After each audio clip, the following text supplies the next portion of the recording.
What's up guys? The original Frelux Synergy2 was a flashlight that really impressed me with what it brought to the table. It had custom level build quality, decent specs, a unique design, and overall it was a stellar package in my opinion. That being said though, it wasn't without some compromises which the Synergy2 here, its successor, aims to iron out. Synergy2 shares a similar design, but it uses two AA batteries instead of the two AAA batteries that the Synergy1 uses. And in addition to that, it's packing some notable upgrades. As always, I'll be sharing both my pros and cons, my honest thoughts, and whether I think this flashlight is ultimately worth its asking price. So follow along with me if you're interested.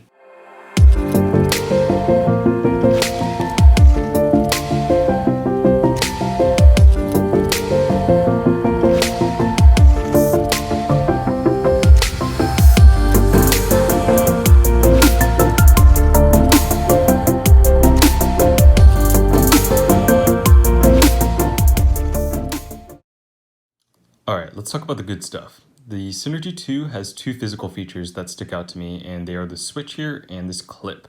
This button is an E-switch, and it feels exactly almost how it feels like to click the keyboard on a MacBook. Just listen to it. So yes, very nice tactile feedback on that. Really good job with that. The button also has a lockout feature where you can spin it clockwise to prevent accidental activation, and it goes like so. And you can see when I press the button, it no longer activates. And when I spin it counterclockwise, you once again have actuation.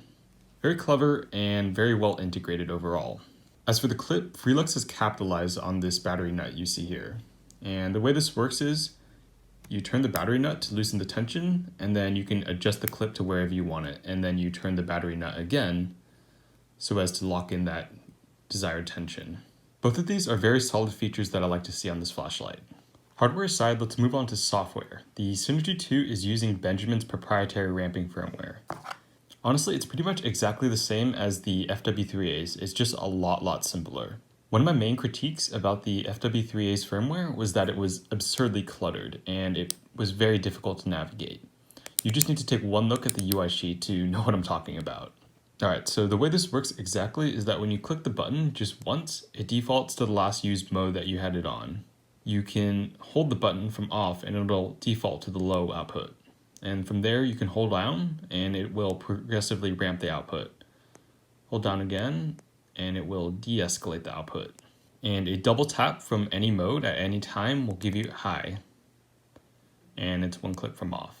And that one is not stored in the mode memory, so it'll default to the last used ramp mode.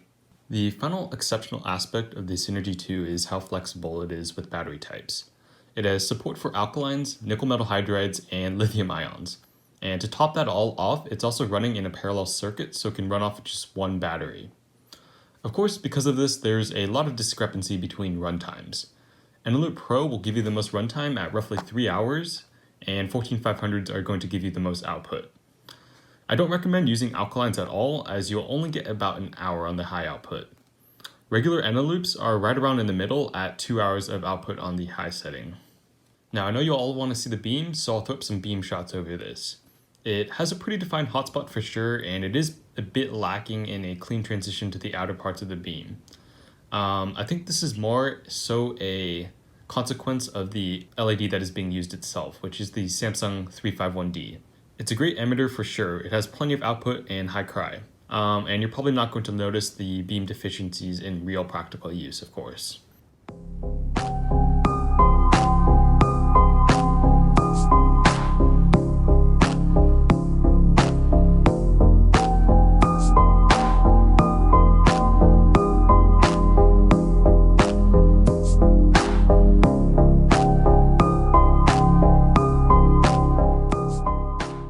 Sorry about this guys, I just want to make a quick correction to something that I said earlier.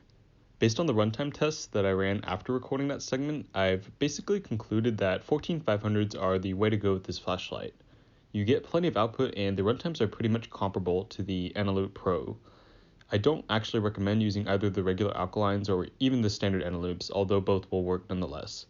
This is simply because of the runtime and the output benefits that you get from the Eneloop Pros and the Vapcell 14500. I'll throw up the runtime graphs as well so you guys know what I'm talking about. Alright, now let's talk about the bad stuff. Frankly, when I first got the Synergy2, I couldn't find a lot that was blatantly wrong, but over time the flaws have slowly presented themselves to me. To start with the obvious though, it's the sheer size of this flashlight. Here's the Synergy2 for size comparison. I will of course throw up some overlays on top so you guys have a better idea of the size differential we're talking about.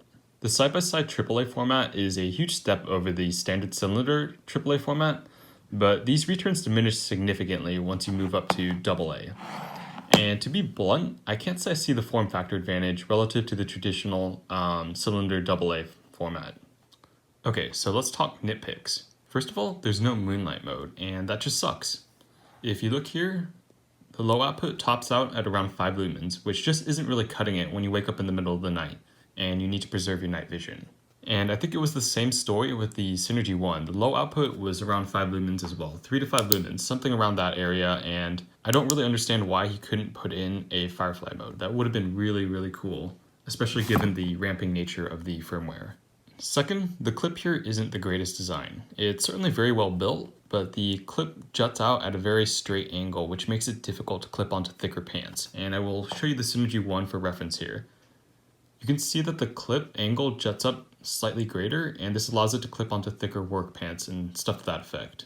The final nitpick here is swapping batteries. You have to undo this nut at the end, which you could potentially lose, and it's a lot more difficult to swap than usual just in general. And to give you a better idea of what I'm talking about, we'll actually do it here. See how that pops off? And this is how you swap out the batteries. So yeah, not exactly ideal. It's a pretty rudimentary solution to the side-by-side AA format. In all honesty, this probably isn't a big deal because you're not swapping batteries too often.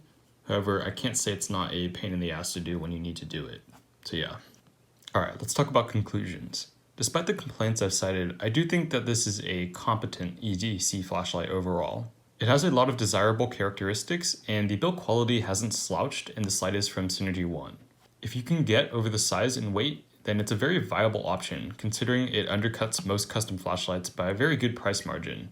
But while it is more advanced than the Synergy2 here, I do think that the Synergy2 is the better flashlight taking into account price. I think that the Synergy2 is a hard sell and somewhat underrated in this respect simply because of where it stands in terms of pricing. While it does undercut customs by a good margin, it's out of the price range of a lot of budget flashlight geeks, which the Synergy2, while it was still quite expensive for most budget flashlight geeks, it was something that they could still stretch their budget to pay for if they really wanted it. This is why I think the Synergy2 is going to be the way to go for most people on a budget, and it's going to be the predominant flashlight out of the Synergy lineup so far. Personally, what I'd really like to see is the features of the Synergy2 implemented into the Synergy2. Now that would be incredibly cool. Just think about it, 10-440 support, ramping, and a button lockout would make this an incredibly potent package in the side-by-side AAA format. I mean, the Synergy2 already dominates the side-by-side AAA format, but that would just be taking it to the next level. And while this is still a great flashlight overall, I still think that this is the way to go, to be honest. As always, if you guys found this video informative, be sure to hit that like button and to subscribe for future content. And if anything, I hope it was interesting at the very least. Peace out.